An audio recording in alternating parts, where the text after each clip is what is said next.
Welcome to all second year BCom students to the live session on Cost and Management Accounting Paper 2. Today we will solve a little different problem on reconciliation statement. Here, you are given with the two different products, and we need to prepare cost sheet for both the types of product, and at the same time we need to prepare trading and profit and loss account to know the financial profit. Okay, now look at the problem. See, there are two types, very clearly indicates in the first line. There are two types of radios, correct? What are two types of radio? One is popular model, another one is deluxe model. Fine. Uh, you are asked to prepare statement showing the cost per radio. That means we have to prepare cost sheet, and we have to prepare even financial account also, trading and profit and loss account also, to know the financial profit. Fine. Right. Now labor cost and material cost is given here. Then works overhead is given 80% on labor cost. This is as per cost account. Correct. Even this material cost, labor cost is also as per cost account. Then popular radio sold during the period 234 at rupees 1100. ನೋಡಿ ಒಟ್ಟಿಗೆ popular radio sale ಆಗಿದ್ದಷ್ಟು, number of unit sold popular ಎಷ್ಟು 234 into 1000 ಮಾಡಿದ್ರೆ ನಮಗೆ sales value ಬರುತ್ತೆ. 234 into 1000 ಮಾಡಿದ್ರೆ sales of popular ಬರುತ್ತೆ. ಹಾಗೆ ಡಿಲಕ್ಸಿ ಬರುವಾಗ ನೋಡಿ, ಡಿಲಕ್ಸ್ ರೇಡಿಯೋ ಆರ್ ಸೋಲ್ಡ್ ಎಟ್ 286 ಅಂತ ಹೇಳಿದ್ರೆ ಒಟ್ಟಿಗೆ 286 ಯೂನಿಟ್ಸು ಸೇಲ್ ಆಗಿದೆ at the rate of rupees 1100. So 286 into 1100 ಮಾಡಿದ್ರೆ ಸೇಲ್ಸ್. ಸೊ ಹಾಗಿದ್ರೆ 234 ಇಂಟು 1000 ನಮಗೆ ಸೇಲ್ಸ್ ಸಿಗುತ್ತೆ, ಯಾವುದ್ರದ್ದು ಪಾಪ್ಯುಲರ್ ರೇಡಿಯೋ ಸೇಲ್ಸ್ ಸಿಗುತ್ತೆ. ಹಾಗೆ ಡಿಲಕ್ಸ್ ಇದು 286 ಇಂಟು 1001 ಮಾಡಿದ್ರೆ will get sales of deluxe radio. Okay, next ascertain the total profit as per cost book as per the above particulars. ಅಂದ್ರೆ all these information ಯಾರ್ದಿದು, ಇದಿಷ್ಟು information cost accountant information ಅಂತ ಇದೆ. Very clearly ನೋಡಿ, ಇಲ್ಲಿ ನೋಡಿ, ascertain the total profit as per cost book as per the above particulars. ಅಂದ್ರೆ ಇದೆಲ್ಲ ಮೇಲೆ ಹೇಳಿದಂತೆ ಎಲ್ಲ ಪರ್ಟಿಕ್ಯುಲರ್ಸ್ ಕಾಸ್ಟ್ ಅಕೌಂಟಿನ ಮಾಹಿತಿ ಅಂತ ಇದೆ. ಈಗ ಫಿನಾನ್ಷಿಯಲ್ ಅಕೌಂಟ್ ಮಾಹಿತಿಯಲ್ಲಿದೆ. Let us see next para. ನೋಡಿ ಆಕ್ಚುಯಲ್ ವರ್ಕ್ ಎಕ್ಸ್ಪೆನ್ಸಸ್. ನೋಡಿ, ಆಕ್ಚುಯಲ್ ಅಂತ ಹೇಳಿದ್ರೆ ಇದು ಫೈನಾನ್ಷಿಯಲ್ ಐಟಮ್, ಇದು ಆಕ್ಚುಯಲ್ ಎಕ್ಸ್ಪೆನ್ಸಸ್. ನೋಡಿ, ನಿಮ್ಗೆ ನಾನು ಬಿಗಿನಿಂಗ್ ಅಲ್ಲಿ ಹೇಳಿದ್ದಾನೆ, financial accountant he takes in to account the actual amount spent. ಏನು ಕಿಸೆಯಿಂದ ಖರ್ಚು ಮಾಡ್ತಾನೆ, ಏನು ಪಾಕೆಟಿಂದ ಖರ್ಚು ಮಾಡ್ತಾನೆ, ಆ ಐಟಮ್ ಅನ್ನು ಯಾರು ತಗೋತಾರೆ, ಫಿನಾನ್ಷಿಯಲ್ ಅಕೌಂಟೆಂಟ್ ತಗೋತಾನೆ. ಅಂದ್ರೆ to put it in English, the financial accountant he takes in to account the actual expenses spend from his pocket. ಹಾಗಿದ್ರೆ ಈ ಆಕ್ಚುಯಲ್ ಅಂತ ಹೇಳುವಂತ ವರ್ಡ್ ಇದೆಲ್ಲ, ಇದು ಫೈನಾನ್ಷಿಯಲ್. ಸೊ ಆಕ್ಚುಯಲ್ ಅಂತ ಹೇಳುವಂಥದ್ದು ಫೈನಾನ್ಷಿಯಲ್. ಅಂದ್ರೆ ಇಲ್ಲಿಂದ ಇದಿಷ್ಟು ಫಿನಾನ್ಷಿಯಲ್ ಅಕೌಂಟ್ ಇನ್ಫಾರ್ಮೇಶನು. ಓಕೆ, ಇದಿಷ್ಟು ಕಾಸ್ಟ್ ಅಕೌಂಟ್ ಇನ್ಫಾರ್ಮೇಶನು. ಇಲ್ಲಿಂದ ಇಫ್ ಅಂತ ಇತ್ತಲ್ಲ, ಇಲ್ಲಿಂದ ನಮಗೆ ಫಿನಾನ್ಷಿಯಲ್ ಅಕೌಂಟ್ ಇನ್ಫಾರ್ಮೇಶನ್. ಸರಿನಾ? Okay, financial account information actual ಹೇಳುವಂಥದ್ದು. ನೋಡಿ, ಆಕ್ಚುಯಲ್ ವರ್ಕ್ ಎಕ್ಸ್ಪೆನ್ಸಸ್ ಎಷ್ಟಂತೆ, actual work expenses is 87,000.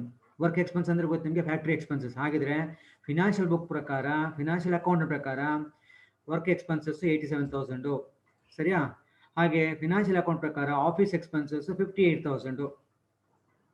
Casting ಪ್ರಕಾರ ಎಷ್ಟು ನೋಡಿ, ಕಾಸ್ಟಿಂಗ್ ಪ್ರಕಾರ ಇಲ್ಲಿ ಹೇಳಿದೆ ನೋಡಿ, works expenses, works over 80% on labour cost calculate ಮಾಡಬೇಕು. ಆಫೀಸ್ ಎಷ್ಟು, office over 15% on works cost calculate ಮಾಡಬೇಕು. ಸರಿಯಲ್ಲ? S.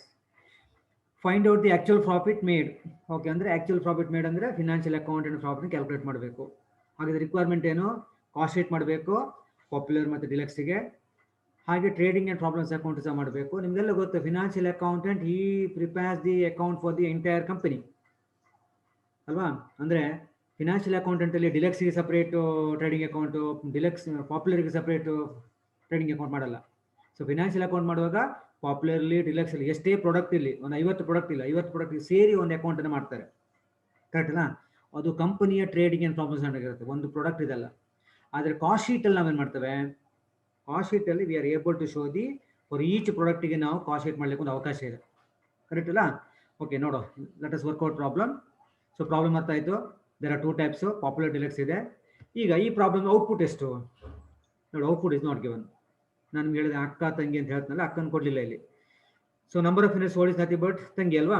So number of units sold is given ಎಷ್ಟು in case of popular 234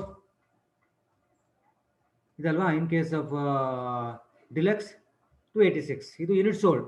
output calculate ಮಾಡೋದು ಹೇಗೆ, ನಿಮಗೆ ಫಾರ್ಮುಲಾ ಗೊತ್ತಿದೆ. ಏನು, ಔಟ್ಪುಟ್ ಇಸ್ ಈಕ್ವಲ್ ಟು ಎಲ್ಲಿ ಸ್ಟಾರ್ಟ್ ಮಾಡಬೇಕು, ತಂಗಿಯಿಂದ ಸ್ಟಾರ್ಟ್ ಮಾಡಬೇಕು. ತಂಗಿ ಅಂದರೆ ಯಾವುದು, number of unit sold. So ಅಕ್ಕ ಇಸ್ ಈಕ್ವಲ್ ಟು ತಂಗಿ ಪ್ಲಸ್ ಅಲ್ವಾ, ನೆನಪಿದೆಯಲ್ಲ. So output is equal to number of unit sold plus closing stock. ಇಲ್ಲಿ ಕ್ಲೋಸಿಂಗ್ ಸ್ಟಾಕ್ ಎಷ್ಟು, ನಾವು ಫಾರ್ ಎಕ್ಸಾಂಪಲ್ ನೀವು come to the popular radio ತಗೊಳ್ಳಿ. ಈಗ ಪಾಪ್ಯುಲರ್ ರೇಡಿಯೋ ಔಟ್ಪುಟ್ ಕ್ಯಾಲ್ಕುಲೇಟ್ ಮಾಡೋಣ. ಯಾವುದಾದ್ರು ಪಾಪ್ಯುಲರ್ ರೇಡಿಯೋ ಔಟ್ಪುಟ್ ಕ್ಯಾಲ್ಕುಲೇಟ್ ಮಾಡೋಣ. ಈಗ output is equal to, output ಕೊಡಲಿಲ್ಲ, output is equal to number of unit sold ಎಷ್ಟು ಪಾಪ್ಯುಲರ್ ಇದು 234 ಪ್ಲಸ್ ಕ್ಲೋಸಿಂಗ್ ಸ್ಟಾಕ್ ಯೂನಿಟ್ಸ್ ಎಷ್ಟು, no opening stock no closing stock. ಈ problem ಹೇಳಿದ್ದೆ ನೋಡಿ, ನೋಡಿ there is no opening and closing stock. ಹಾಗಾಗಿ 2 0 0 ಅಲ್ವಾ. ಹಾಗಿದ್ರೆ 234 number of units sold plus closing stock units 0 minus opening stock units also 0. ಹಾಗಿದೇನು ಬಂತು, 234 ಬಂತು. ಅಂದರೆ ಈ ಪ್ರಾಬ್ಲಮ್ ಅಲ್ಲಿ ಅಕ್ಕನೂ 234, ತಂಗಿನೂ ಸಹ 234. ಅರ್ಥ ಆಯ್ತಾ ಪಾಪ್ಯುಲರಿಗೆ. ಹಾಗಿದ್ರೆ output and number of units sold is same as for as popular radio is concern.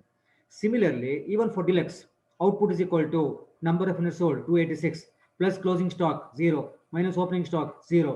ಎಷ್ಟು ಬಂತು ನಮಗೆ, 286 plus 0 286 minus 0 286.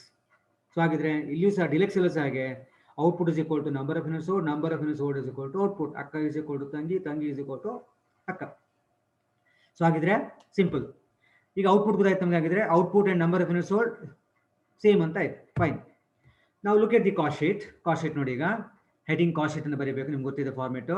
For the year ended ಕೊಟ್ಟರೆ ಇಲ್ಲಿ ಬರೀಬೇಕು, ಫಾರ್ ದಿ ಇಯರ್ ಎಂಡೆಡ್ ಇಲ್ಲಿ ಬರೀಬೇಕು ಕೊಟ್ಟಿದ್ರೆ. ಓಕೆ, ಈಗ ಔಟ್ಪುಟ್ ಆಫ್ ಪಾಪ್ಯುಲರ್ ನೋಡಿ, ಇಲ್ಲಿ ಪಾಪ್ಯುಲರ್ ಉಂಟು, ಪರ್ಟಿಕ್ಯುಲರ್ಸು, ಪಾಪ್ಯುಲರು, ಡಿಲಕ್ಸು. ಅಲ್ಲೇ ಪಾಪ್ಯುಲರ್ನ ಮೇಲೆ ಔಟ್ಪುಟ್ ನೋಡಿ 234 ಕೊಡಲಿಲ್ಲ, ಬಟ್ ನಾವು ಕ್ಯಾಲ್ಕುಲೇಟ್ ಮಾಡಿತ್ತು. Output and number of units ನೋಡಿ one and same. Similarly deluxe use ನೋಡಿ, ಔಟ್ಪುಟ್ ಕೊಡಲಿಲ್ಲ, ಬಟ್ ನಾವು ಕ್ಯಾಲ್ಕುಲೇಟ್ ಮಾಡಿತ್ತು, ಫಾರ್ಮುಲಾ ಅಪ್ಲೈ ಮಾಡಿ ಸೇಮ್ ಬಂತು ನಮಗೆ ಅಲ್ವಾ. So 286. So output and number of units sold is same for this problem.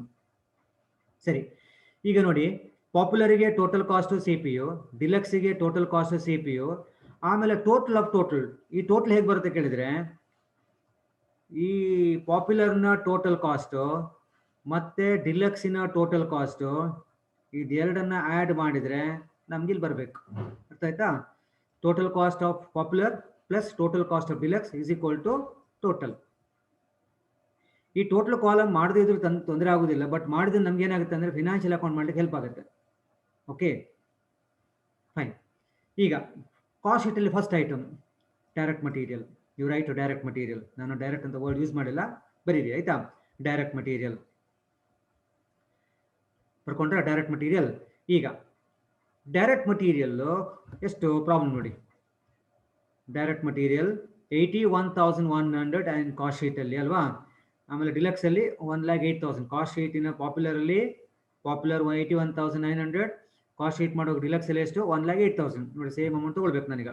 ನೋಡಿ 81,900 ನಾನು ಸೇಮ್ ತೊಗೊಂಡಿದ್ದಲ್ವಾ. ನೋಡಿ 81,000 ಆ್ಯಂಡ್ ಡಿಲಕ್ಸ್ ಕಾಲಮಲ್ಲಿ 1,08,000. ಸೊ ಆ ಕಾಲಮ್ ಬರೆದ್ರೆ ಆಯ್ತು. CPU ಕ್ಯಾಲ್ಕುಲೇಟ್ ಮಾಡಲಿಕ್ಕೆ ನಿಮ್ಗೆ ಗೊತ್ತು. CPU ಕ್ಯಾಲ್ಕುಲೇಟ್ ಮಾಡೋದಾಗೆ 81,900 ಡಿವೈಡ್ ಬೈ 234. ಇಲ್ಲಿ ಬರುವಾಗ ಆಗ 350 ಬಂತು ನಮಗೆ. ಇಲ್ಲಿ ಡಿಲಕ್ಸಿ ಬರುವಾಗ, ಸಾರಿ ಕರೆಕ್ಟ್ ಅಲ್ಲ, ಡಿಲಕ್ಸಿ ಬರುವಾಗ ಟೋಟಲ್ ಕಾಸ್ಟು 1,08,680 ಡಿವೈಡ್ ಬೈ 286 ಮಾಡಿ, ಆಗ ನಿಮಗೆ 380 ಬರುತ್ತೆ. ಈ ಟೋಟಲ್ ಕಾಲಮ್ ಹೇಗೆ ಬಂತು, ನಾನು ಸರ್ಕಲ್ ಹಾಕಿದ್ನಲ್ಲ, 81,900 ಪ್ಲಸ್ 1,08,680 ಅದೆರಡು ಟೋಟಲ್ ಮಾಡಿ ಇದು ಬರುತ್ತೆ, ಟೋಟಲ್ ಬರುತ್ತೆ. ಬಹುಶಃ ಅರ್ಥ ಆಯ್ತಲ್ಲ. ಇದು ಅರ್ಥ ಆದರೆ ಡೈರೆಕ್ಟ್ ಲೇಬರ್ ಈಸಿ. ನಾವು look at the cost sheet ನೋಡಿ, ಪ್ರಾಬ್ಲಮ್ ನೋಡಿ. ಲೇಬರ್ ಕಾಸ್ಟು ಪರ್ಟಿಕ್ಯುಲರ್ಸ್ ನೋಡಿ. Labour popularly 46,800, 62,900. ಇದೆಲ್ಲ ಇನ್ಫಾರ್ಮೇಷನ್ ಯಾರದ್ದು, ಇಲ್ಲಿಂದ ಇಲ್ಲಿ ತನಕ ಕಾಸ್ಟಿಂಗ್ ಅಲ್ಲ, ನಾವು ಈಗ ಮಾಡ್ತಾ ಇರೋ ಕಾಸ್ಟ್ ಶೀಟು. ಸೊ ಇದಿಷ್ಟು ಕಾಸ್ಟ್ ಶೀಟ್ ಇನ್ಫಾರ್ಮೇಷನ್ ಅಲ್ವಾ, ಕರೆಕ್ಟ್ ಅಲ್ಲ. ಎಸ್. ಸೊ ಹಾಗಿದ್ರೆ 81,900 ಆಯ್ತು. ಡೈರೆಕ್ಟ್ ಲೇಬರ್ 46,800 and 62,920 ನೋಡಿ ಸೇಮ್ ತಗೊಂಡಿರ್ಬೇಕು ನಾನು ನೋಡಿ. Direct labour 46,800 and 62,920. CPU calculate ಮಾಡ್ಲಿಕ್ಕೆ ಗೊತ್ತು ನಿಮಗೆ. 46,800 ಡಿವೈಡ್ ಬೈ 234 ಪಾಪ್ಯುಲರಿಗೆ, ಇಲ್ಲಿ 62,920 ಡಿವೈಡ್ ಬೈ ಡಿಲಕ್ಸಿನ output 286, so divide by 286, so 200 ಇಲ್ಲಿ 220 ಇಲ್ಲಿ ಬರುತ್ತೆ. ಟೋಟಲ್ ಕಾಸ್ಟ್ ಮಾಡಿ 46,800 ಪ್ಲಸ್ 62,920 ಎರಡನ್ನು ಟೋಟಲ್ ಮಾಡಿ, you will get 1,09,720. So prime cost ನೀವು ಟೋಟಲ್ ಮಾಡಿದ್ರೆ ಪ್ರೈಮ್ ಕಾಸ್ಟ್ ಬರುತ್ತೆ. ಇವೆರಡು ಟೋಟಲ್ ಮಾಡಿದ್ರೆ ಆಯಿತು. Direct expense is not given here. Okay, so after the prime cost ನಿಮಗೆ ಗೊತ್ತು ಆ್ಯಡ್ ಫ್ಯಾಕ್ಟ್ರಿ ಓವರ್ ಹೆಡ್. ನಾವು look at the cost sheet information ನೋಡಿ. ಏನು ಹೇಳ್ತಾನೆ, works overhead is charged at 80% on labour cost. Works overhead ಎಷ್ಟಂತೆ 80% on labour cost. Labour cost ಪಾಪ್ಯುಲರ್ದು 46,800, deluxe ಇದು 62,920. ಅಂದರೆ popular calculate ಮಾಡುವಾಗ 80% ಆಫ್ 46,800, ಡಿಲಕ್ಸ್ ಕ್ಯಾಲ್ಕುಲೇಟ್ ಮಾಡುವಾಗ 80% of 62,920. ಆ ರೀತಿ ಕ್ಯಾಲ್ಕುಲೇಟ್ ಮಾಡಿದ್ರೆ ಆಯಿತು. ಸೊ ನೋಡಿ ಇಲ್ಲಿ ನೋಡಿ, add factory over head 80% on labour 37,440 ಹೇಗೆ ಬಂತು ನೋಡಿ. ಕ್ಯಾಲ್ಕುಲೇಟ್ ತಗೊಳ್ಳಿ. 80 ಪಾಪ್ಯುಲರ್ನ ಲೇಬರ್ ಕಾಸ್ಟ್ ಎಷ್ಟು 46,800 ಸರಿಯಾ. ಪಾಪ್ಯುಲರ್ನ ಲೇಬರ್ ಕಾಸ್ಟು 46,800. ಲೇಬರು ವೇಜ್ ಎಲ್ಲ ಒಂದೇ ಅಲ್ವಾ. Into 80%, on that 80% 37,441. Yes. So ಇದಕ್ಕೆ ಸಿ ಪಿ ಕ್ಯಾಲ್ಕುಲೇಟ್ ಮಾಡಿ. ಸಿ ಪಿ ಕ್ಯಾಲ್ಕುಲೇಟ್ ಮಾಡಲಿಕ್ಕೆ ಡಿವೈಡ್ ಬೈ 234 ಮಾಡಿದರೆ ಆಯಿತು. So will get 160. ಸಿಮಿಲರ್ಲಿ ನೀವು ಡಿಲಕ್ಸಿಗೆ ಕ್ಯಾಲ್ಕುಲೇಟ್ ಮಾಡಿ. ಡಿಲಕ್ಸಿಗೆ ನಮಗೆ ಎಷ್ಟು ಬಂತು ಈಗ 50,336 ಬಂತು. ಹೇಗೆ ಲೇಬರ್ ಕಾಸ್ಟ್ ಎಷ್ಟು, ಲೇಬರ್ ಕಾಸ್ಟು ಪಾಪ್ಯುಲರ್ ಇದು 62,920 ಅಲ್ವಾ. ಸೊ 62,920 ಇಂಟು 80% 50,336 ಕರೆಕ್ಟಾ ನೋಡಿ. 50,336 ಸಿ ಪಿ ಕ್ಯಾಲ್ಕುಲೇಟ್ ಮಾಡಿದಾಗೆ this 50,336 divide by 286, so you will get 176. So amount total ಮಾಡೋದು ಗೊತ್ತು ನಿಮಗೆ. 37,440 ಪ್ಲಸ್ 50,336 ಎರಡನ್ನು ಟೋಟಲ್ ಮಾಡಿದ್ರೆ ನಿಮ್ಗೆ ಇದು ಬರುತ್ತೆ. ಓಕೆ, ಅರ್ಥ ಆಯ್ತಾ? ನಾನಲ್ಲಿ ಡೈರೆಕ್ಟ್ ವರ್ಡ್ ಸೇರಿಸಿಲ್ಲ, ನಾನು ಸೇರಿಸ್ತೇನೆ ಈಗ. ಡೈರೆಕ್ಟ್ ಮಟೀರಿಯಲ್ ಸೇರಿಸ್ತಾ ಇದ್ದೇನೆ.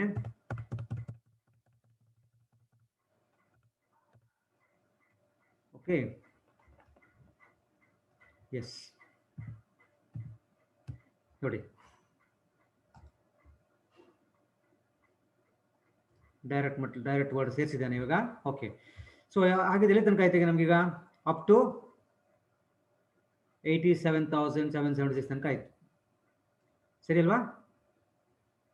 ಓಕೆ, ನಾವು ಟೋಟಲ್ ಮಾಡಿ 1,28,000 ಪ್ಲಸ್ 37,440 ಯು ವಿಲ್ ಗೆಟ್ 166. ಹಾಗೆ 550 ಪ್ಲಸ್ 160 710, 1,71,600 ಪ್ಲಸ್ 50,000 ಇಸ್ ಟೋಟಲ್ 2,21,936 ಬರುತ್ತೆ. ಇಲ್ಲಿ ಬೇಕಿದ್ರೆ ನೀವು 770 ಇವೆರಡು ಆ್ಯಡ್ ಮಾಡಿರೋದಿಲ್ಲ, ಇವೆರಡನ್ನ ಆ್ಯಡ್ ಮಾಡೋದು ಒಂದೇ, ಅಥವಾ 2,21,936 ಡಿವೈಡ್ ಬೈ 286 ಎರಡು ಒಂದೇ, ಅದು ಗೊತ್ತಿದೆ ನಿಮಗೆ. ಸೊ ಇಲ್ಲಿ ಟೋಟಲ್ ಹೇಗೆ ಬಂತು ನಮಗೆ, ಟೋಟಲ್ ವರ್ಕ್ಸ್ ಕಾಸ್ಟ್ ಹೇಗೆ ಬಂತು ನಮಗೆ. ಸೊ 1,66,140 ಪ್ಲಸ್ 2,21,936 ಎರಡನ್ನು ಟೋಟಲ್ ಮಾಡಿದ್ರೆ ನಮಗೆ 3,88,076 ಬರ್ತದೆ. ಓಕೆ, ಟಿಲ್ ವರ್ಕ್ಸ್ ಕಾಸ್ಟ್ ಎಲ್ಲರಿಗೂ ಕ್ಲಿಯರ್ ಆಯಿತು. Okay, next move on to the administration over head. Look at the problem. Administration over ಏನು ಹೇಳ್ತಾನೆ ನೋಡಿ. ಕಾಸ್ಟ್ ಶೀಟಲ್ಲಿ ಆಫೀಸ್ ಓವರ್ ಹೆಡ್ ಹೇಳಿದ್ರೆ ಒಂದೇ, ಅಡ್ಮಿನಿಸ್ಟ್ರೇಷನ್ ಓವರ್ ಹೇಳಿದ್ರೆ ಒಂದೇ. Taken net 15% on works cost, 15% on works cost. ಹಾಗಿದ್ರೆ ಕಾಸ್ಟ್ ಶೀಟಲ್ಲಿ ಕಾಸ್ಟ್ ಶೀಟ್ ಪ್ರಕಾರ ವರ್ಕ್ಸ್ ಕಾಸ್ಟ್ ಎಷ್ಟು 15% of the works cost. So works cost ಎಷ್ಟು ಇವಾಗ 1,66,140. Take your calculator. 1,66,140 ಅದರ ಮೇಲೆ 15% ಕ್ಯಾಲ್ಕುಲೇಟ್ ಮಾಡಿ 24,921 ಬಂತು ನೋಡಿ. ಇದು ವರ್ಕ್ಸ್ ಕಾಸ್ಟು 1,66,140 ಮೇಲೆ 15% ಹೇಗೆ ತೊಗೊಂಡಿದ್ದು ಪ್ರಾಬ್ಲಮಲ್ಲಿ ಹೇಳಿದ್ದೀನಿ 15% ಅಂತ ಅಲ್ವಾ. ಆಗ 24,921 ಬಂತು. ಇದಕ್ಕೆ ಸಿ ಪಿ ಯು ಕ್ಯಾಲ್ಕುಲೇಟ್ ಮಾಡಿ 24,921 ಡಿವೈಡ್ ಬೈ 234 ಮಾಡಿ. ನಿಮಗೆ 106.5 ಬಂತು. ಸಿಮಿಲರ್ಲಿ ಫಾರ್ ಡಿಲೆಕ್ಸ್ ಇಲ್ಲಿ ಸಹ ವರ್ಕ್ಸ್ ಕಾಸ್ಟ್ ಎಷ್ಟು ಇವಾಗ? Works cost 2,21,000 2,21,936. ಅದರ ಮೇಲೆ 15%, on that 15%. So you will get 33,290.4 ಬರುತ್ತೆ. Ignore the point. ಸೊ 33,290 ಸರಿಯಾ? 33,290. ಸಿ ಪಿ ಯು ಕ್ಯಾಲ್ಕುಲೇಟ್ ಮಾಡೋದು ಹೇಗೆ? 33,290 ಡಿವೈಡ್ ಬೈ 286. ಸೊ ಇಷ್ಟು ಬಂತು ನಿಮಗೆ. ಸೊ ಟೋಟಲ್ ಮಾಡಿ. ಟೋಟಲ್ 58,211 ಹೇಗೆ ಬಂತು? 24,921 ಪ್ಲಸ್ 33,290 ಇವೆರಡನ್ನು ಟೋಟಲ್ ಮಾಡಿದ್ರೆ ನಮಗೆ 58,211 ಬರುತ್ತೆ. So get the total, you will get cost of production. ನಿಮ್ಗೆ ಗೊತ್ತಿದೆ ಇದೆಲ್ಲ, you are all expert in preparing cost sheet. So cost of production 1,91,061. Cost of production per unit 816.5. In case of deluxe, cost of production is 2,55,226 and CPU 892.40. And the total cost of production, total is 4,46,287.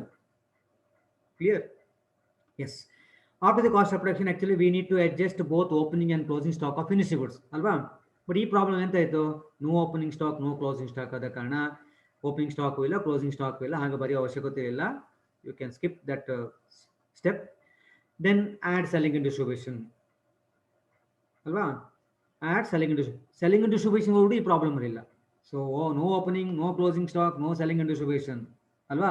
You make it very good. Add opening stock of finished goods, dash, dash, dash, dash. Less closing stock of finished goods. You can write no problem. But barle bekantirilla. It is not given, no. So bekantirilla. Even selling and distribution sir those bekantirilla. So ಈಗ ಏನಾಯ್ತು ಈಗ ನಿಮ್ಮ total cost of sales ಎರಡು ಒಂದೇ ಅಲ್ವಾ? So total cost of sales is ಇದೇ amount ಇಲ್ಲಿ ಬಂತು ನೋಡಿ. Same C P U same 2,55,226 ಸರಿ ಅಲ್ಲ? ಯಾಕೆ ಹೇಳಿ, ಯಾಕೆ ಇದು ಸೇಮ್ ಬಂತು? Because no opening stock, no closing stock of finished goods, even no selling and distribution over head. ಅದು ಝೀರೋ ಆದ ಕಾರಣ ಸೇಮ್ ಅಮೌಂಟ್ ಬರ್ತದೆ. ಸರಿ, ಈಗ ನೆಟ್ ಪ್ರಾಫಿಟ್ಗಿಂತ ಮೊದಲು ನಾವೇನು ಮಾಡಬೇಕು? ಸೇಲ್ಸ್ ತಗೊಳ್ಬೇಕು. ನೋಡಿ, ಸೇಲ್ಸ್ ಆಫ್ ಪಾಪ್ಯುಲರ್ ಈಸ್ 1,000. ಎಲ್ಲಿದೆ? ಪ್ರಾಬ್ಲಮ್ ಅಲ್ಲೇ ಕೊಟ್ಟಿದೆ ನೋಡಿ. Look at the problem. Popular radio, Popular radio sold during the period 234 units at the rate of 1,000. So 1,000 into 234.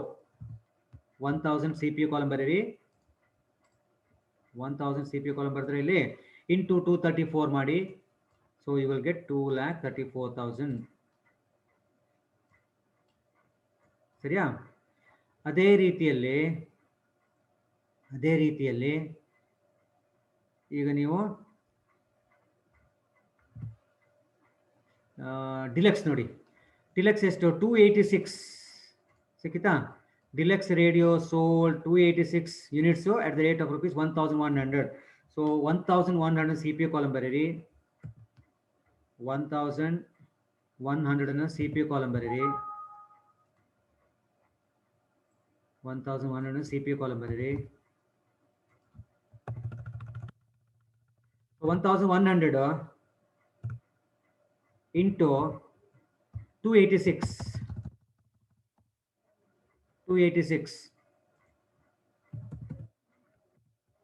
ನೋಡಿ. Don't worry, I will show you. 1,100 CPU column ಬರೀರಿ. CPU of deluxe into 286 ಮಾಡಿದವಾಗ ನಿಮಗೆ 3,14,000. Take your calculator. ಹೌದಾ ನೋಡಿ? 1,100 into 286 so is equal to 3,14,600. Yes, correct. ಈಗ total 2,34,000. Take your calculator.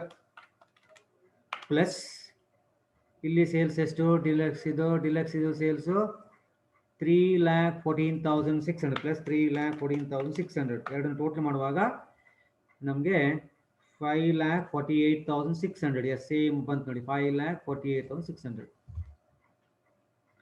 ಇದು ನಿಮ್ಮ sales ನೋಡಿ. ನಾವು ಕಮ್ ಟು ದ ಪಾಪ್ಯುಲರ್ ಬನ್ನೀಗ. ಪಾಪ್ಯುಲರ್ನ ಸೇಲ್ಸು 2,34,000 ನಿಮಗೆ ಸೇಲ್ ಆಗಿ ಸಿಕ್ಕಿದ ಹಣ. ನೀವು ಖರ್ಚು ಮಾಡಿದ್ದು ಟೋಟಲ್ ಕಾಸ್ಟ್ ಎಷ್ಟು? Total cost, your cost of sales is 1,91,000. So amount ಕಡಿಮೆ ಇದೆ ಖರ್ಚು ಮಾಡಿದ್ದು, ಹಾಗಾಗಿ ಇದು difference profit. 2,34,000 minus 1,91,061, you will get profit 42,939. C P calculate ಮಾಡಲಿಕ್ಕೆ ಇಲ್ಲಿ ಯೂನಿಟ್ ಸೋಲ್ಡ್ ಔಟ್ಪುಟ್ ಎರಡು ಸೇಮ್. ಹಾಗಾಗಿ 42,939 ಡಿವೈಡ್ ಬೈ 234. ಆಕ್ಚುಲಿ ಔಟ್ಪುಟ್ ತಗೊಳ್ಳಿಕ್ಕಿಲ್ಲ, ನೆನಪಿದೆಲ್ಲ. ಸಿ ಪಿ ಯು ಕ್ಯಾಲ್ಕುಲೇಟ್ ಮಾಡಲಿಕ್ಕೆ ನಾವು ಕಾಸ್ಟ್ ಆಫ್ ಪ್ರೊಡಕ್ಷನ್ ನಂತರ ಸಿ ಪಿ ಯು ಕ್ಯಾಲ್ಕುಲೇಟ್ ಮಾಡಲಿಕ್ಕೆ ಔಟ್ಪುಟ್ ತಗೊಳ್ಳಿಕ್ಕಿಲ್ಲ. ಬಟ್ ಈ ಪ್ರಾಬ್ಲಮ್ ಎಂತ ಆಯ್ತು, ಔಟ್ಪುಟ್ ಮತ್ತೆ ನಂಬರ್ ಆಫ್ ಯೂನಿಟ್ಸ್ ಎರಡು same. So output same, number of units sold same. So ಈಗ ನೀವು ನಂಬರ್ ಆಫ್ ಯೂನಿಟ್ಸ್ ಸೋಲ್ಡ್ ಅಂತ ಹೇಳಿದ್ರೆ 42,939 divide by number of units sold. Number of units sold ಎಷ್ಟು? 234. ಸೇಮ್ ಈಸ್ ಔಟ್ಪುಟ್, ಹಾಗಾಗಿ ಇಲ್ಲಿ 234 ತಗೊಳ್ಬೇಕು. Similar in case of deluxe 50, ಇಲ್ಲಿ ನೋಡಿ 3,14,000 ನಿಮಗೆ ಸೇಲ್ ಮಾಡಿ ಸಿಕ್ಕಿದ ಹಣ, ಖರ್ಚು ಮಾಡಿದ್ದು 2,55,000. So difference is profit. This 59,374 profit divide by number of units sold 286 ಅಲ್ವಾ. ಸೊ ಈ problem output number of units sold same, ಹಾಗಾಗಿ 59,374 divide by 286 you will get 207.6. So profit ಅನ್ನು ಎರಡು ಟೋಟಲ್ ಮಾಡಿ 42,939 ಒಂದು ಪ್ಲಸ್ 59,374 ಒಟ್ಟಿಗೆ 1,02,313. ಈಗ ರೀಕನ್ಸಿಲೇಷನ್ ಮಾಡುವಾಗ ನಾವು ಯಾವ ಪ್ರಾಫಿಟ್ ತಗೊಳ್ಬೇಕು? ಕಾಸ್ಟಿಂಗ್ ಪ್ರಾಫಿಟ್ ಎಷ್ಟು ಕೇಳಿದ್ರೆ ರೀಕನ್ಸಿಲೇಷನ್ ಸ್ಟೇಟ್ಮೆಂಟ್ ಮಾಡುವಾಗ ನಾವು ಈ ಪ್ರಾಫಿಟ್ ತಗೊಳ್ಬೇಕು. ಯಾವುದು? Profit as per cost account. Profit as per cost account ಎಷ್ಟು ಕೇಳಿದ್ರೆ ಎಷ್ಟು? Total of both the products 1,02,313. So profit as per costing, cost sheet is 2,02,313 ತಗೊಳ್ಬೇಕು. ಸರಿನಾ? ಈಗ ಕಾಸ್ಟಿಂಗ್ ಪ್ರಾಫಿಟ್ ಗೊತ್ತಾಯ್ತಲ್ಲ. ಈಗ ಫಿನಾನ್ಷಿಯಲ್ ಅಕೌಂಟ್ ಪ್ರಾಫಿಟ್ ಅನ್ನು ಕ್ಯಾಲ್ಕುಲೇಟ್ ಮಾಡುವ ಹೇಗೆ? By preparing trading and problems account. ನನಗೆ ಈಗ ಈ ಕಾಲಮ್ ಇಂಪಾರ್ಟೆಂಟ್. ಈ ಕಾಲಮ್ ನನಗೆ ಹೆಲ್ಪ್ ಆಗುತ್ತೆ. ಯಾವುದು? ನಿಮ್ಮ ಲಾಸ್ಟ್ ಕಾಲಮ್ ಉಂಟಲ್ಲ, ಇದು ನನಗೆ ಹೆಲ್ಪ್ ಆಗುತ್ತೆ. ಈಗ ನೋಡಿ, ಫೈನಾನ್ಷಿಯಲ್ ಅಕೌಂಟ್ ಮಾಡುವಾಗ ಮೊದಲಿಗೆ 2 ಡೈರೆಕ್ಟ್ ಮಟೀರಿಯಲ್ ಅಂತ ಬರುತ್ತೆ. ನಾನು 2 ಡೈರೆಕ್ಟ್ ಮಟೀರಿಯಲ್ ಬರುವಾಗ ನಾನು ಎಷ್ಟು ತಗೊಳ್ತೇನೆ ಗೊತ್ತಾ? ಫೈನಾನ್ಷಿಯಲ್ ಅಕೌಂಟಲ್ಲಿ ಮಟೀರಿಯಲ್ ಕಾಸ್ಟ್ ಬಗ್ಗೆ ಏನಾದ್ರು ಹೇಳಿದ್ನಾ? ನಾವು look at the problem. Financial account information start ಆಗುತ್ತೆ. ಫೈನಾನ್ಷಿಯಲ್ ಅಕೌಂಟ್ ಫಾರ್ಮೇಷನ್ ಸ್ಟಾರ್ಟ್ ಇಷ್ಟೇ ನೋಡಿ, ಇದೇ 2 ಲೈನ್ ಮಾತ್ರ. Work expenses 87,000, office expenses 58,000. So ಹಾಗಿದ್ರೆ ಫೈನಾನ್ಷಿಯಲ್ ಅಕೌಂಟಲ್ಲಿ ನಮ್ಗೆ ಎರಡೇ ಮಾಹಿತಿ ಇರುವಂಥದ್ದು. ಯಾವುದೆಲ್ಲ? ಒಂದು as per as factory expenses, work expense, ಇನ್ನೊಂದು ಆಫೀಸ್ ಎಕ್ಸ್ಪೆನ್ಸ್, ಅಡ್ಮಿನಿಸ್ಟ್ರೇಷನ್. ಬೇರೆ ಯಾವುದು ಹೇಳಿಲ್ಲ. ಬಟ್ ನಿಮ್ಗೆ ಗೊತ್ತು 5 ಐಟಮು ಒಂದು ಬುಕ್ಕಲ್ಲಿ ಕೊಟ್ಟು ಇನ್ನೊಂದು ಬುಕ್ ಕೊಟ್ಟು ಸೇಮ್. ಅದು ಯಾವುದಲ್ಲ ನೋಡಿ, ಡೈರೆಕ್ಟ್ ಮಟೀರಿಯಲ್ ನಾವು 2 ಬುಕ್ಕಲ್ಲಿ ಸೇಮ್ ತಗೊಳ್ಬೇಕು. ಡೈರೆಕ್ಟ್ ಲೇಬರು 2 ಬುಕ್ಕಲ್ಲಿ ಸೇಮ್ ತಗೊಳ್ಬೇಕು. ಡೈರೆಕ್ಟ್ ಎಕ್ಸ್ಪೆನ್ಸಸ್ ಇಲ್ವೇ ಇಲ್ಲ, ನೋ ಪ್ರಾಬ್ಲಮ್ ಅಲ್ವಾ. ಒಂದು ಬುಕ್ಕಲ್ಲಿ ಕೊಟ್ಟು ಇನ್ನೊಂದು ಬುಕ್ ಸೇಮ್ ತಗೊಳ್ಬೇಕಿತ್ತು. ಇನ್ನು ಓಪನಿಂಗ್ ಕ್ಲೋಸಿಂಗ್ ವರ್ಕಿಂಗ್ ಪ್ರೋಗ್ರೆಸ್ ಕೊಟ್ಟಿದ್ರೆ ಸೇಮ್ ತಗೊಳ್ಬೇಕಿತ್ತು, ಇಲ್ಲಿ ಕೊಡಲಿಲ್ಲ. ಸೇಲ್ಸು 2 ಬುಕ್ಕಲ್ಲಿ ಸೇಮ್ ಇರುತ್ತೆ ಅಲ್ವಾ. ಹಾಗಿದ್ರೆ ಈಗ ಡೈರೆಕ್ಟ್ ಮಟೀರಿಯಲ್ ಮತ್ತು ಡೈರೆಕ್ಟ್ ಲೇಬರ್ ಬಗ್ಗೆ ನಮಗೆ ಫೈನಾನ್ಷಿಯಲ್ ಬುಕ್ಕಲ್ಲಿ ಮಾಹಿತಿ ಕೊಡಲಿಲ್ಲ. ಏನು ಮಾಡ್ಬೇಕು ನಾವು? ಕಾಸ್ಟಿಂಗಲ್ಲಿ ಎಷ್ಟು ತಗೊಂಡು ಅಷ್ಟೇ ತಗೊಳ್ಬೇಕು. ಈಗ ಕಾಸ್ಟಿಂಗಲ್ಲಿ ಡೈರೆಕ್ಟ್ ಮಟೀರಿಯಲ್ ಎಷ್ಟು ಒಟ್ಟಿಗೆ ನೋಡಿ? ಒಟ್ಟಿಗೆ ಅಂದರೆ ಯಾವುದು? ಪಾಪ್ಯುಲರ್ ಮಟೀರಿಯಲ್ಸ್ ಒಟ್ಟಿಗೆ 1,90,580. ಅದೇ ಅಮೌಂಟ್ ತಗೊಳ್ಬೇಕು ನೋಡಿ. Heading trading and problems account 2 material ಎಷ್ಟು ತಗೊಂಡೆ ನಾನು? 1,90,580. ಹೇಗೆ ಬಂತಿದ್ದು? ಹೇಗೆ ಬಂತು? ಟೋಟಲ್ ಉಂಟಲ್ಲ, ಇದೇ ಟೋಟಲ್ ತಗೊಂಡಿದ್ದು. ಅದು ಹೇಗೆ ಬಂತು ಕೇಳಿದರೆ 81,900 popular material cost, 1,08,000 deluxe material cost, ಎರಡು ಆ್ಯಡ್ ಮಾಡುವಾಗ ನಮ್ಗೆ ಬಂತಲ್ವಾ, ಅದನ್ನೇ ತಗೊಂಡಿದ್ದೀವಿ. ನೀವು ಹೀಗೂ ಸಹ ಮಾಡ್ಬೋದು. ಇಲ್ಲಿ 2 ಡೈರೆಕ್ಟ್ ಮಟೀರಿಯಲ್ ಬರೆದು ಪಾಪ್ಯುಲರ್ ಅಮೌಂಟ್ ಇನ್ನರ್ ಕಾಲಮ್ ಬರೆದು plus deluxe column inner column ಬರೆದು ಎರಡು ಟೋಟಲ್ ಮಾಡಿ ಔಟರ್ ಕಾಲಮ್ ಬರೆದು ಒಡ್ಡಿಲ್ಲ. ನಿಮ್ಗೆ ಹೇಗಾಯಿತು ಹಾಗೆ. But total should be 1,90,580. Similarly labour use ಹಾಗೆ ನೀವು ಟ್ರೇಡಿಂಗ್ ಆ್ಯಂಡ್ ಪ್ರಾಬ್ಲಮ್ಸ್ ಅಕೌಂಟಲ್ಲಿ 2 ಡೈರೆಕ್ಟ್ ಲೇಬರ್, ಅಲ್ಲಿ ಇನ್ನರ್ ಕಾಲಮಲ್ಲಿ ಪಾಪ್ಯುಲರ್ ಇನ್ನರ್ ಕಾಲಮ್ 46,800, ಆಮೇಲೆ ಡಿಲಕ್ಸ್ ಇನ್ನರ್ ಕಾಲಮ್ 62,920. ಅವೆರಡನ್ನು ಟೋಟಲ್ ಮಾಡಿ ಔಟರ್ ಕಾಲಮು ಇದೇ ಟೋಟಲ್ ಬರುತ್ತೆ 1,09,720. ಅಥವಾ ನೀವು ಸ್ಟ್ರೈಟ್ ಅವೇ ಹಾಗೆ ನಾನು ಮಾಡಿದಾಗೆ ಮಾಡ್ಬೋದು. ನೀವು ಇಲ್ಲಿ ನಾನು ಎಂತ ಮಾಡಿದೆ, 2 ಡೈರೆಕ್ಟ್ ಲೇಬರ್ ಅಂತ 2 ಒಟ್ಟಿಗೆ ತೋರಿಸಿಬಿಟ್ಟು ಅಲ್ಲಿ ಸ್ಪ್ಲಿಟ್ ಮಾಡಿ ತೋರಿಸಿ ಇನ್ನರ್ ಕಾಲಮ್ ತೋರಿಸಲೇಬೇಕಂತನಿಲ್ಲ. ಹಾಗಿದ್ರೆ ಮಟೀರಿಯಲ್ ಕಾಸ್ಟ್ ಲೇಬರ್ ಕಾಸ್ಟ್ 2 ಬುಕ್ಕಲ್ಲಿ ಸೇಮ್ ಅಂತ ಆಯ್ತು. ಇಲ್ಲಿ ತನಕ ಎಲ್ರಿಗೂ ಅರ್ಥ ಆಯ್ತಾ? Any doubt? ಇಲ್ಲ. ಈಗ ನೆಕ್ಸ್ಟ್ ಫ್ಯಾಕ್ಟ್ರಿ ಎಕ್ಸ್ಪೆನ್ಸಸ್ ಮತ್ತು ಆಫೀಸ್ ಎಕ್ಸ್ಪೆನ್ಸ್ ಇದೆ ನೋಡಿ. ಡೈರೆಕ್ಟ್ ಮಟೀರಿಯಲ್ ಆಯಿತು, ತಗೊಂಡಾಯಿತು. ಡೈರೆಕ್ಟ್ ಲೇಬರ್ ಆಯಿತು. ಈಗ ಫ್ಯಾಕ್ಟ್ರಿ ಓವರ್ ತಗೊಳ್ಬೇಕು. So factory over head cost ಶೀಟಲ್ಲಿ ಒಟ್ಟಿಗೆ 87,776. ಕಾಸ್ಟ್ ಶೀಟಲ್ಲಿ ಒಟ್ಟಿಗೆ 87,776. ಫೈನಾನ್ಷಿಯಲ್ ಬುಕ್ಕಲ್ಲಿ ಎಷ್ಟು ಬೇರೆ ಕೊಟ್ಟಿದ್ದಾನೆ ಅಮೌಂಟ್ ಓದಿ. ಫೈನಾನ್ಷಿಯಲ್ ಬುಕ್ಕಲ್ಲಿ ನೋಡಿ, actual work expenses 87,000. Work expense ಎಷ್ಟಂತೆ ಫೈನಾನ್ಷಿಯಲ್ ಬುಕ್ಕಲ್ಲಿ? 87,000. ನಾನು ಈಗ ಯಾವ್ದು ತೊಗೊಳ್ಬೇಕು?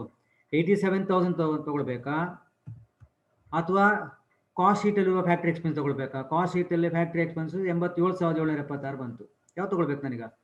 ನಾನು ಪ್ರಿಪೇರ್ ಮಾಡ್ತಿರೋದು financial account, trading and problems account. ಯಾವ ತೊಗೊಳ್ಬೇಕಾಗಿದ್ರೆ ಫಿನಾನ್ಷಿಯಲ್ ಅಕೌಂಟ್ ಇನ್ಫಾರ್ಮೇಷನ್ ತೊಗೊಳ್ಬೇಕು. ಫಿನಾನ್ಷಿಯಲ್ ಅಕೌಂಟ್ ಇನ್ಫಾರ್ಮೇಷನ್ ಅಂದರೆ 87,000 ತೊಗೊಳ್ಬೇಕು. ಸೊ ಹಾಗಾಗಿ ಟು ಫ್ಯಾಕ್ಟ್ರಿ ಓವರ್ ಹೆಡ್ 87,000. ಇದೇ ರೀತಿಯಲ್ಲಿ ಆಫೀಸ್ ಎಕ್ಸ್ಪೆನ್ಸಸ್ ತಗೊಳ್ಬೇಕು. Look at the problem. Office expenses financial book ಪ್ರಕಾರ ಎಷ್ಟು? Office expenses ₹58,000 is actually. Financial book ಇದು ನೋಡಿ, ಇದು ಎರಡೇ ಲೈನು ಫಿನಾನ್ಷಿಯಲ್ ಅಕೌಂಟ್ ಇನ್ಫಾರ್ಮೇಷನ್. ಅಂದರೆ 58,000 office expenses financial account information. ಹಾಗಾಗಿ ಟ್ರೇಡಿಂಗ್ ಆ್ಯಂಡ್ ಪ್ರಾಬ್ಲಮ್ಸ್ ಅಕೌಂಟ್ ಮಾಡುವಾಗ 2 ಆಫೀಸ್ ಎಕ್ಸ್ಪೆನ್ಸಸ್ಸು 58,000 ತೊಗೊಳ್ಬೇಕು. ಅದೇ ಕಾಸ್ಟಿಂಗ್ ಪ್ರಕಾರ ಎಷ್ಟು? ಕಾಸ್ಟಿಂಗ್ ಬುಕ್ ಪ್ರಕಾರ ಇದು ಆಫೀಸ್ ಎಕ್ಸ್ಪೆನ್ಸಸ್ಸು 58,211 ಜಾಸ್ತಿ ಇದೆ. ಸರಿಯಲ್ಲ? ಓಕೆ. ಸೊ ಹಾಗಿದ್ರೆ ಆಫೀಸ್ ಎಕ್ಸ್ಪೆನ್ಸಸ್ ನಾವು ತೊಗೊಂಡಾಯಿತು. ಸೆಲ್ಲಿಂಗ್ ಡಿಸ್ಟ್ರಿಬ್ಯೂಷನ್ ಇಲ್ಲ. ನೆಟ್ ಪ್ರಾಫಿಟ್ ನಮಗೆ ಆನ್ಸರು. ಸೇಲ್ಸ್ ಎರಡು ಬುಕ್ಕಲ್ಲಿ ಸೇಮ್ ಅಲ್ವಾ? ಸೊ ಹಾಗಿದ್ರೆ ಬೈ ಸೇಲ್ಸ್ ನೋಡಿ, ಸೇಲ್ಸ್ ಎಷ್ಟು? 5,48,000. ಈ ಸೇಲ್ಸು ಮತ್ತು ಕಾಸ್ಟ್ ಶೀಟಿನ ಸೇಲ್ಸ್ ಎರಡು ಸೇಮ್ ನೋಡಿ. ಕಾಸ್ಟ್ ಶೀಟ್ ನೋಡಿ, look at the last column. Cost sheet last ನೋಡಿ, 5,48,600 ಸೇಮ್ ಅಲ್ವಾ? 5,48,600 ಅದೇ ತೊಗೊಂಡು ನೋಡಿ, 5,48,600. ಅದು ಹೇಗೆ ಬಂತು ಕೇಳಿದರೆ ಸೇಲ್ಸು ಸಿಂಪಲ್. ಪಾಪ್ಯುಲರ್ ಸೇಲ್ಸು 2,34,000 ಇದು ಪ್ಲಸ್ ಡಿಲಕ್ಸಿನ ಸೇಲ್ಸು 3,14,600. ಇವೆರಡನ್ನು ಟೋಟಲ್ ಮಾಡಿದ್ರೆ ಆಯ್ತು. Is it clear? ಸೊ ಈಗ ಟೋಟಲ್ ಮಾಡಿ.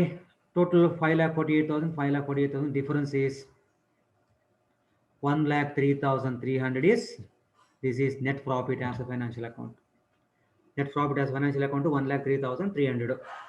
ಸೊ ಹಾಗಿದ್ರೆ ಕಾಸ್ಟ್ ಶೀಟ್ ಅರ್ಥ ಆಯಿತು, ಟ್ರೇಡಿಂಗ್ ಆ್ಯಂಡ್ ಪ್ರಾಬ್ಲಮ್ಸ್ ಅಕೌಂಟ್ ಅರ್ಥ ಆಯಿತು. ಆಲ್ಮೋಸ್ಟ್ ಮುಗಿತು. ನಾನು ಈ ಚಾಪ್ಟರ್ ಮುಗಿತಾ ಬಂತು ಆಯಿತಾ. ಇನ್ನು ಒಂದು ಪ್ರಾಬ್ಲಮ್ ನೆಕ್ಸ್ಟ್ ಕ್ಲಾಸಲ್ಲಿ ಮಾಡಲಿಕ್ಕೆ ಉಂಟು, ಒಂದು ಹೋಮ್ವರ್ಕ್ ಕೊಡಲಿಕ್ಕೆ ಉಂಟು ನಿಮಗೆ. ಹೋಮ್ವರ್ಕಿಗೆ ಕೊಟ್ಟು ನಾನು ಅಲ್ಲಿ ಗಿವ್ ಎಕ್ಸ್ಪ್ಲನೇಷನ್. ಓಕೆ, ನಾವು let us come to the last reconciliation statement. Okay, heading reconciliation statement ನಿಮ್ಗೆ ಗೊತ್ತಿದೆ, ಪರ್ಟಿಕ್ಯುಲರ್ಸು 2 ಅಮೌಂಟ್ ಕಾಲಮ್ ಗೊತ್ತು.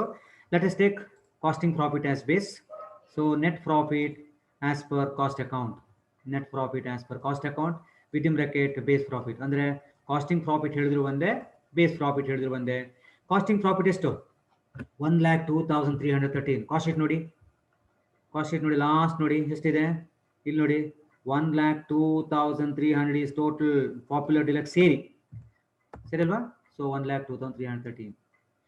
ಈಗ ನೀವು ಒಂದೊಂದು ಐಟಮ್ ಕಂಪೇರ್ ಮಾಡಬೇಕೀಗ ಅಲ್ವಾ? ಟ್ರೇಡಿಂಗ್ ಅಕೌಂಟ್ ತಗೊಳ್ಳಿ ನೋಡಿ. ಮಟೀರಿಯಲ್ಲು 1,90,580 ಫೈನಾನ್ಷಿಯಲ್ ಅಕೌಂಟಲ್ಲಿ. ಕಾಸ್ಟ್ ಶೀಟಲ್ಲಿ ಎಷ್ಟಿದೆ? ಕಾಸ್ಟ್ ಶೀಟಲ್ಲಿ ಸಹ ಸೇಮ್ ನೋಡಿ. ಕಾಸ್ಟ್ ಶೀಟಲ್ಲಿ ಒಟ್ಟಿಗೆ ಎಷ್ಟು ಬಂತು ನಮಗೆ? 1,90,580 ಬಂತು. ಸೊ ಎರಡು ಬುಕ್ಕಲ್ಲಿ ಸೇಮ್ ಇದ್ದ ಕಾರಣ ರೀಕನ್ಸಿಲೇಷನ್ ಬರೋದಿಲ್ಲ. ಅದೇ ರೀತಿ ಲೇಬರ್ ನೋಡಿ, ಅದು ಸಹ ಸೇಮ್ ಇದೆ ನೋಡಿ. ಇಲ್ಲಿ ನೋಡಿ, ಕಾಸ್ಟ್ ಶೀಟಲ್ಲಿ 1,09,720 ಇದೆ. ನಿಮ್ಮ ಫೈನಾನ್ಷಿಯಲ್ ಅಕೌಂಟ್ಸ್ ಎಲ್ಲ ಸೇಮ್ 1,09,720. ಎರಡು ಬುಕ್ಕಲ್ಲಿ ಸೇಮ್, ಹಾಗಾಗಿ no need to reconcile. Next ಈಗ ಫ್ಯಾಕ್ಟ್ರಿ ಓರ್ಡಲ್ಲಿ ವ್ಯತ್ಯಾಸ ಇದೆ. ಫ್ಯಾಕ್ಟ್ರಿ ಓರ್ಡಲ್ಲಿ ನೋಡಿ, ಫೈನಾನ್ಷಿಯಲ್ ಬುಕ್ ಪ್ರಕಾರ 87,000 ಇದೆ ಫೈನಾನ್ಷಿಯಲ್ ಬುಕ್ ಪ್ರಕಾರ. ಕಾಸ್ಟ್ ಶೀಟ್ ಬುಕ್ ಪ್ರಕಾರ ಫೈನಾನ್ಷಿಯಲ್ ಅಕೌಂಟ್ ಕಾಸ್ಟ್ ಇದು ವರ್ಕ್ ಎಕ್ಸ್ಪೆನ್ಸ್ ಎಷ್ಟು? 87,000. ಇಲ್ಲಿ ನೋಡಿ 87,776. ಸರಿಯಾ? ನೋಡಿ ಇನ್ನೊಮ್ಮೆ ನೋಡಿ. ಫೈನಾನ್ಷಿಯಲ್ ಬುಕ್ ಪ್ರಕಾರ factory over head 87,000. Cost sheet ಪ್ರಕಾರ ಎಲ್ಲಿದೆ? ಆಫೀಸ್ ಎಕ್ಸ್ಪೆನ್ಸ್ ಇದೆ ಅಲ್ವಾ? ನೋಡಿ ಒಟ್ಟಿಗೆ 87,776. ಅಂದರೆ 776 ರೂಪಾಯಿ ಕಾಸ್ಟ್ ಶೀಟಲ್ಲಿ ಜಾಸ್ತಿ ತೋರಿಸಿದ್ದಾರೆ. ಇದು expense revenue step number 1 is an expense. Expenses costing ಅಲ್ಲಿ ಜಾಸ್ತಿ ತೋರಿಸಿದ್ದು. ಎಕ್ಸ್ಪೆನ್ಸಸ್ ಕಾಸ್ಟಿಂಗ್ ಅಲ್ಲಿ ಜಾಸ್ತಿ ತೋರಿಸಿದ ಕಾರಣ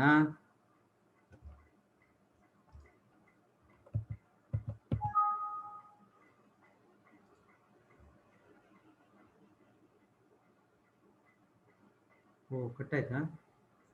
ಇಂಟರ್ನೆಟ್ ಹೋಯ್ತಾ?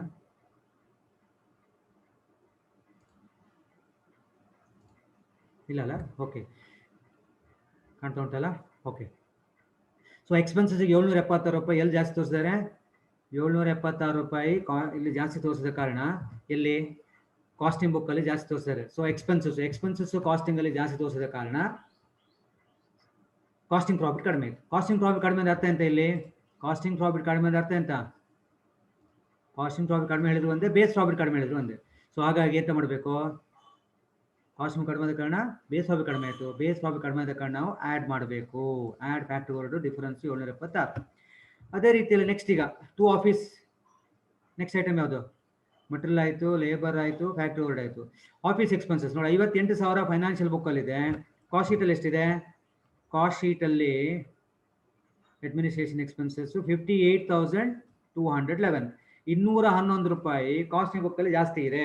ಇದು ಎಕ್ಸ್ಪೆನ್ಸಸ್ ಕಾಸ್ಟಿಂಗ್ ಅಲ್ಲಿ ಜಾಸ್ತಿ ತೋರಿಸಿದ್ದು. ಎಕ್ಸ್ಪೆನ್ಸಸ್ ಕಾಸ್ಟಿಂಗ್ ಅಲ್ಲಿ ಜಾಸ್ತಿ ತೋರಿಸಿದ ಕಾರಣ ಕಾಸ್ಟಿಂಗ್ ಪ್ರಾಫಿಟ್ ಕಡಿಮೆ ಆಯಿತು. ಕಾಸ್ಟಿಂಗ್ ಪ್ರಾಫಿಟ್ ಕಡಿಮೆ ಆದ ಅಂತ ಬೇಸ್ ಪ್ರಾಫಿಟ್ ಕಡಿಮೆ ಆಯಿತು. ಬೇಸ್ ಪ್ರಾಫಿಟ್ ಕಡಿಮೆ ಆದ ಕಾರಣ ನಾವು ಆ್ಯಡ್ ಮಾಡಬೇಕು. So add administration over head charge in over charge in cost account ಅಥವಾ less entered in financial account difference 211. ಸರಿಯಾ? So next to net profit ನಮ್ಗೆ ಆನ್ಸರ್ ಬರ್ತದೆ, ಅದು ಬೇಡ. ಬೈ ಸೇಲ್ಸ್ ಎರಡು ಬುಕ್ಕಲ್ಲಿ ಸೇಮ್ ಇದೆ, ಅಲ್ಲಿಗೆ ರೀಕನ್ಸಿಲೇಷನ್ ಮುಗಿತು.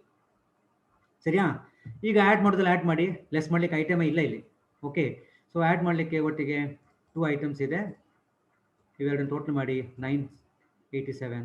ಸೊ 1,02,330ಗೆ 987 ಆ್ಯಡ್ ಮಾಡಿದರೆ ಲೆಸ್ ಮಾಡಲಿಕ್ಕೆ ಇಲ್ಲಿ 0, ಲೆಸ್ ಮಾಡೋ ಅಮೌಂಟೇ ಇಲ್ಲ 0. So answer is 1,03,300. Financial account book check ಮಾಡಿ, ಇಷ್ಟೇ ಬಂದಿದೆ. 1,03,300 ಬಂದಿದೆ ನೋಡಿ. ಎಸ್, ಫಿನಾನ್ಷಿಯಲ್ ಅಕೌಂಟ್ ನಾವು ಮಾಡಿದ್ದೇವೆ. ಫಿನಾನ್ಷಿಯಲ್ ಅಕೌಂಟ್ ಪ್ರಕಾರ ಪ್ರಾಫಿಟ್ ಎಷ್ಟು? 1,03,300. ಸೊ ನಮಗೆ we got the same answer 1,03,300. So net profit as per financial account within bracket intended profit. Less ಮಾಡ್ಲಿಕ್ಕೆ ಐಟಮ್ ಇಲ್ಲ ಇಲ್ಲಿ, ಕರೆಕ್ಟ್ ಅಲ್ಲ? ಬೇರೆ ಎಲ್ಲ ಸೇಮ್ ಇದೆ. Direct material same, direct labour same, correct ಅಲ್ಲ? ಡಿಫ್ರೆನ್ಸ್ ಇರೋದು ಯಾವುದಲ್ಲ? 2 ಐಟಮ್ ನೋಡಿ. ಫೈನಾನ್ಷಿಯಲ್ ಬುಕ್ಕಲ್ಲಿ ನಮ್ಗೆ ಕೊಟ್ಟ ಮಾಹಿತಿ ಯಾವುದು? ಫೈನಾನ್ಷಿಯಲ್ ಬುಕ್ಕಲ್ಲಿ ಕೊಟ್ಟು ಒಂದು ಫ್ಯಾಕ್ಟ್ರಿ ಓವರ್ ಬಗ್ಗೆ ಹೇಳಿದ್ದಾನೆ, ಇನ್ನೊಂದು ಆಫೀಸ್ ಎಕ್ಸ್ಪೆನ್ಸಸ್. ಫ್ಯಾಕ್ಟ್ರಿ ಎಕ್ಸ್ಪೆನ್ಸಸ್ 87,000 ಅಂತ ಹೇಳಿದ್ದಾರೆ, ಇದಲ್ವಾ? ಇನ್ನೊಂದು 58,000. ಬೇರೆಲ್ಲ ಸೇಮ್. 5 ಐಟಮ್ ಯಾವುದೆಲ್ಲ ಗೊತ್ತಲ್ಲ ನಿಮಗೆ, ಕರೆಕ್ಟ್ ಅಲ್ಲ? ಎಸ್. ಸೊ ಇಲ್ಲಿಗೆ ಆಲ್ಮೋಸ್ಟ್ ನಿಮ್ಮ ರೀಕನ್ಸಿಲ್ ಚಾಪ್ಟರ್ ಮುಗಿಸ್ದಾನು. ಇನ್ನು ಒಂದು ಸ್ಮಾಲ್ ಚಿಕ್ಕ ವೆರೈಟಿ ಪ್ರಾಬ್ಲಮ್ ಇದೆ, ತುಂಬ ಚಿಕ್ಕ ಪ್ರಾಬ್ಲಮ್. ಅದು ಬಂದರೆ ನಿಮಗೆ ಪಾರ್ಟ್ ಎ ಅಥವಾ ಪಾರ್ಟ್ ಬಿ ಅಲ್ಲಿ ಬರೋ ಚಾನ್ಸಸ್ ಕಡಿಮೆ ಅದು. ಬಟ್ ನನ್ನ ಸೈಡಿಂದ ನಾನು ಮಾಡಿರ್ತೇನೆ. ಓನ್ಲಿ 1 ಪ್ರಾಬ್ಲಮ್ ವರ್ಕೌಟ್ ಆಯಿತಾ? ಇನ್ನೊಂದು ವೆರೈಟಿ ಇದೆ. ಸೊ ಇಲ್ಲಿಗೆ 24 ಮಾರ್ಕ್ಸ್ ಪ್ರಾಬ್ಲಮ್ ಮುಗಿತು. ನೆಕ್ಸ್ಟ್ ಕ್ಲಾಸಲ್ಲಿ ನಾನು ಮಾಡ್ತೇನೆ ಇನ್ನೊಂದು ಚಿಕ್ಕ ವೆರೈಟಿ ಪ್ರಾಬ್ಲಮ್ ಇದೆಯಲ್ಲ, ಅದು ಮೆಮೊರಂಡಮ್ ಆಫ್ ರೀಕನ್ಸಿಲೇಷನ್ ಅಕೌಂಟ್ ಅಂತ. ನೆಕ್ಸ್ಟ್ ಕ್ಲಾಸಲ್ಲಿ ಮಾಡ್ತೇನೆ. ಮತ್ತೆ ನಿಮ್ಗೆ ಒಂದು ಪ್ರಾಬ್ಲಮ್ ಹೋಮ್ವರ್ಕ್ ಕೊಡ್ತೇನೆ. ಹೋಮ್ವರ್ಕ್ ಕೊಟ್ಟು ಸಹ ನಾನು ಅಲ್ಲಿ ಗಿವ್ ಎಕ್ಸ್ಪ್ಲನೇಷನ್. ನೀವು ನನ್ನ ಎಕ್ಸ್ಪ್ಲನೇಷನ್ ಕೇಳ್ಕೊಂಡು ನೀವು ವರ್ಕೌಟ್ ಮಾಡಬೇಕು. ನಾನು I am not going to work out the problem, last problem ನೀವು ವರ್ಕೌಟ್ ಮಾಡಬೇಕು. 24 marks. Okay, but don't worry, I will give explanation. Tips ಕೊಡ್ತೇನೆ ನಿಮಗೆ, ಟಿಪ್ಸ್ ಥ್ರೂ ಎಕ್ಸ್ಪ್ಲನೇಷನ್. ಓಕೆ, ನಾವು my dear students, please put your attendance. Attendance ಹಾಕುವ 3 things are important. ನೆನಪಿದೆಯಲ್ಲ? ಯಾವುದೆಲ್ಲ? Your name, section and full registration number. Name, section, registration number 3 ಹಾಕಿ. ಏನೋ doubt ಇದ್ದರೆ ಕೇಳಿ. If you have any doubts you can ask. So ಇದು ಅರ್ಥ ಆಯ್ತಲ್ಲ? ಇದೊಂಥರ ವೆರೈಟಿ ಪ್ರಾಬ್ಲಮ್, ಡಿಫ್ರೆಂಟ್ ಪ್ರಾಬ್ಲಮ್ ಇದು ಹಿಂದೆ BBMಗೆ ಇದು ಬಂದಿದೆ. ರೀಕನ್ಸಿಲೇಷನ್ ಚಾಪ್ಟರ್ BBM ಸಹ ಇದೆ, ಅವ್ರಿಗೆ ಬಂದಿದೆ, ಕ್ವಶನ್ ಬಂದಿದೆ. ಓಕೆ, ನಾವು it's our time to interact with me. Any doubts you can. 1 ನಿಮಿಷ ಟೈಮ್ ಇದೆ, ನಿಮಗೆ ಡೌಟ್ಸ್ ಇದ್ರೆ ಕೇಳ್ಬೋದು.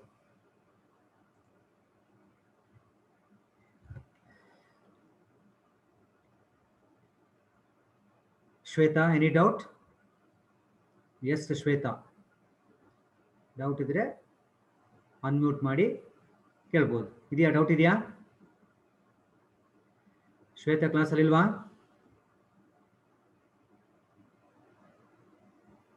No sir. No doubt. Okay,